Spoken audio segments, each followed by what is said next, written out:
Bom dia, amados irmãos. A graça e a paz do nosso bom Deus a todos. Amém?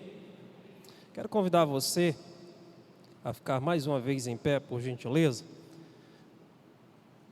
e acompanhar a leitura de Colossenses, capítulo 1, versículo de número 10. Colossenses, capítulo 1, versículo de número 10.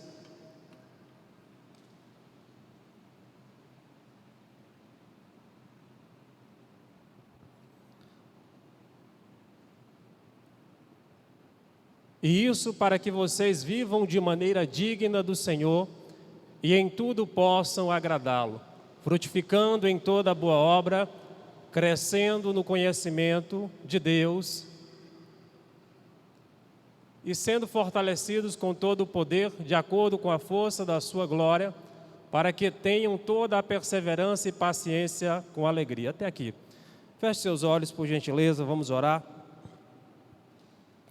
Deus bendito, Pai querido, nós suplicamos que o Senhor fale profundamente nesse momento a cada um de nós, segundo a Tua vontade, mediante a Tua preciosa palavra. Abençoa o Teu povo, em nome de Jesus. Amém e amém. Podeis sentar, amados irmãos. Queridos, o Evangelho do Senhor Jesus Cristo chega em Éfeso com grande expressividade, através de diversos sinais miraculosos. Há um grande despertamento acontecendo em Éfeso, um período bastante longo de desenvolvimento ministerial por parte do apóstolo Paulo em Éfeso. E tudo isso que está acontecendo em Éfeso movimenta, agita a cidade de Éfeso de tal forma que as pessoas abandonam o ocultismo. Muitos dos efésios, eles pegam os seus livros de ocultismo, de bruxaria, e ali então eles jogam, formando um grande monte, e ali ateiam fogo.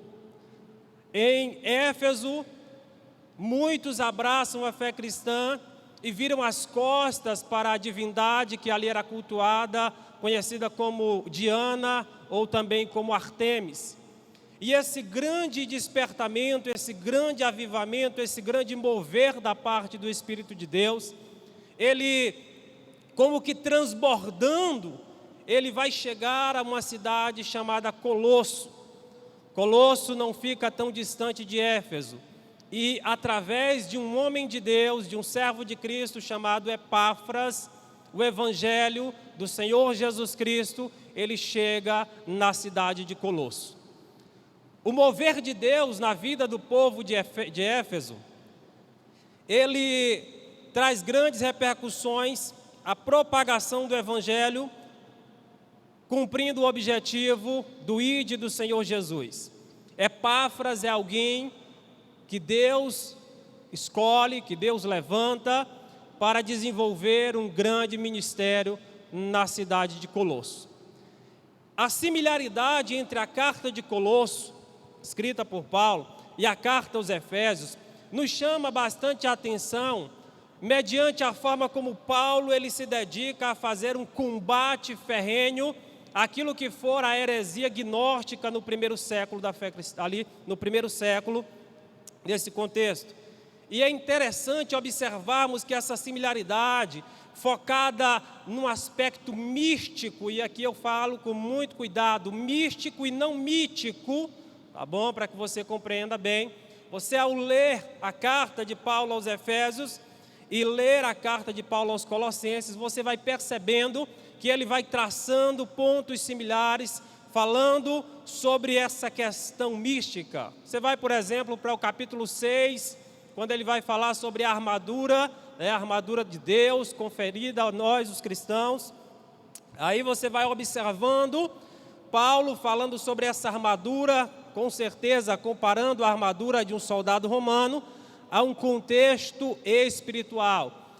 Aos Colossenses ele vai falando sobre esse transportar do império das trevas para o reino da luz. Então há uma similaridade com relação a esse ensino que Paulo leva a Éfeso e por Epáfras chega em Colosso. E essa carta que Paulo escreve aqui aos cristãos em Colosso, aos irmãos em Colosso, é justamente uma carta de orientação, é justamente uma carta de alerta, é uma carta para que eles continuem firmes no Senhor Jesus Cristo e também um combate à heresia gnóstica. Nos é permitido, com muita ênfase, meditarmos no verso 10, o qual eu destaco aqui para nossa edificação nessa manhã, traçando essa sistematização que Paulo aqui também vai nos apresentar. E eu quero observar em 3 partes esse texto, no verso 10, onde Paulo ele chama a nossa atenção para o seguinte: é preciso vivermos uma vida que tenha como objetivo agradar ao Senhor. Ele diz: vivam de modo digno para o Senhor, e esse viver de modo digno para o Senhor tem que andar em concordância com a agradar ao Senhor. E eu pergunto a mim e a você: nós estamos vivendo de maneira digna para o Senhor? E a nossa maneira de viver está agradando ao Senhor? Precisamos refletir nisso. Precisamos refletir se as nossas ações, elas estão realmente refletindo a glória do Senhor nosso Deus. Se as nossas ações, elas podem ser consideradas dignas de realmente agradar o coração de Deus. Eu costumo sempre questionar que se porventura você fosse acusado de ser um cristão, haveriam provas suficientes levantadas para poder condenar você? Será que as pessoas olham para a sua vida, para o seu proceder, e esse proceder pode realmente identificar que a sua vida está no perfil que agrada ao Senhor nosso Deus? Precisamos refletir sobre isso. O segundo destaque que Paulo faz aqui é que não apenas devemos viver de maneira digna para o Senhor, com foco em agradá-lo em tudo que nós estivermos fazendo, mas também é preciso atentarmos para a frutificação. Ele diz: frutificando em toda boa obra. É claro que a ideia do contexto aqui de Paulo aos Colossenses é simplesmente relacionada à vida cristã. O frutificar no sentido de apresentar características de alguém que realmente nasceu de novo.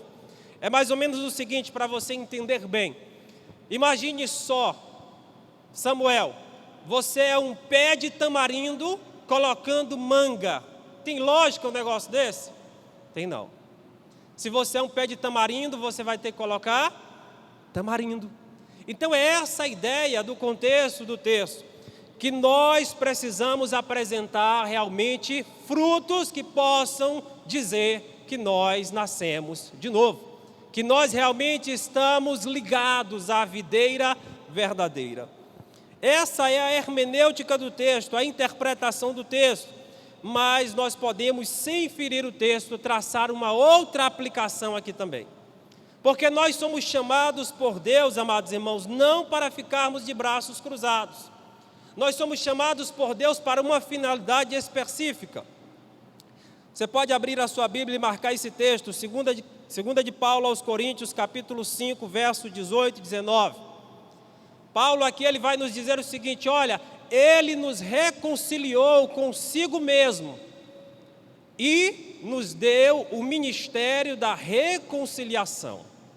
Então nós fomos chamados para frutificar. É natural nós frutificarmos, primeiramente no aspecto do texto, em apresentar características, em apresentar realmente aquilo que defina, que confirme que nós estamos ali totalmente entrelaçados com o Senhor nosso Deus, vivendo uma vida que agrada a Ele. Mas é preciso entendermos que a coisa não para aqui. Nós fomos chamados para alcançar vidas para o Senhor. E eu digo a você, amado irmão, se você não está frutificando, pare, reflita na vida que você está vivendo. Se você não está alcançando pessoas para Deus, se você não está fazendo discípulos, pare para refletir no que está acontecendo na sua vida. Busque a Deus, busque um agir de Deus na sua vida, para que isso venha a ser mudado. O terceiro destaque que eu quero aqui fazer menção, que Paulo está nos ensinando, é a conclusão desse verso 10, onde ele vai nos dizer que nós precisamos crescer no conhecimento de Deus. Como é possível crescermos no conhecimento de Deus? Como é que se cresce no conhecimento de Deus? Oséias, ele vai dizer no capítulo 6, versículo 3, conheçamos e prossigamos em conhecer o Senhor.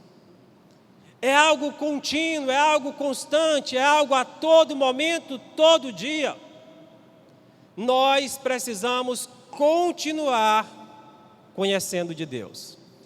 Na segunda de Pedro, capítulo 3, verso de número 18, Pedro ele diz: crescei na graça e no conhecimento de nosso Senhor Jesus Cristo. Amados irmãos, como é possível crescer se nós não estivermos aqui, lendo, meditando, estudando, aplicando a palavra dele na nossa vida? Não tem outra forma. Como é possível ouvir Deus se nós não damos créditos à sua voz? Não tem como. Tem muitas pessoas que querem ouvir Deus das formas como são apresentadas hoje em dia. E o autor aos Hebreus, no capítulo 1, versículo 3, ele diz que no passado, Deus ele falou através dos pais, através dos profetas, mas hoje ele nos fala através do Filho, através do Logos, através da palavra. Então todas as vezes que nós viramos as costas para essa palavra, nós estamos simplesmente resolvendo virar as costas para Deus e não ouvir o que Deus tem para nossas vidas. Tem pessoas que elas querem ouvir Deus de uma forma delicada para os dias atuais. Imagine só, irmão Nonato. Pense que Deus ele vai abrir o céu e vai dizer: Nonato, meu filho. Ele não vai fazer isso.